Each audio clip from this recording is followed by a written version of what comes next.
সরমণি দেববর্মা, 40 বছর। উনি আজকে সকালবেলা 10:30টার সময়, 10:30টার সময় আমি ছিলাম না, উনি একজন ডাক্তারবাবুকে দেখিয়ে গেছেন। ফিজিক্যাল অ্যাসল্ট লেখা ছিল তখন, ওনাকে মারধর করা হয়েছিল, এটুকুনি কমপ্লেন।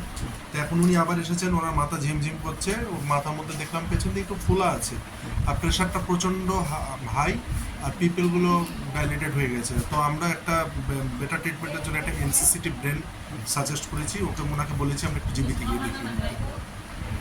এটা কোন মানে হসপিটাল? এটা হচ্ছে বিশ্রামগঞ্জ হসপিটাল।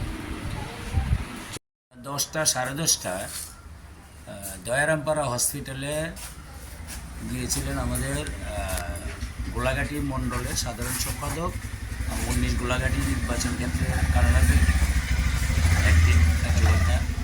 উনি একটা অ্যাক্সিডেন্ট হয়েছিল, তার বাতিজাকে অ্যাক্সিডেন্ট হয়ে একটা পায়ে খুব আঘাত পেয়েছিল, ওনাকে দেখার জন্য গিয়েছিল। কিন্তু সেখানে দয়ারাম হসপিটালে প্রতিভয় মথার দুষ্কৃতিকারী তার উপর আক্রমণ করেছিল।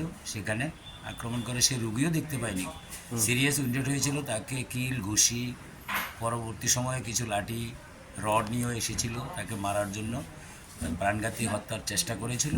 সে সেখান থেকে দৌড়িয়ে কিছু কার্যকর্তা সহ এখানে বিশ্রামগঞ্জ এসে হসপিটালে দেখিয়েছেন। বর্তমানে তার মাথাতে খুব ইনজিউর্ড হয়েছে, মাথাতে খুব ব্যথা চলছে। এখন তাকে আমরা এখান থেকে রেফার করেছেন জিবি হসপিটালে, সিটি স্ক্যান করলে তারপরে তার চিকিৎসা শুরু হবে। এটাই হচ্ছে মূল ঘটনা। এবং সেখানে বিশ্বজিৎ দেববর্মা মথার এক দুষ্কৃতিকারী তার উপর আক্রমণ করেছিল। সেখানে একজন সরকারি স্টাফ নার্সও তাকে সহযোগিতা করেছিল, মথার সমর্থক হয়ে, যে তুমি বিজেপি, তুমি কেন এখানে হসপিটালে এসেছো, তাকে ধমকামক দিয়েছিল। দুর্ভাগ্যজনক হসপিটালের স্টাফও মতার হয়ে কাজ করছেন দয়ারামপাড়া হসপিটালে।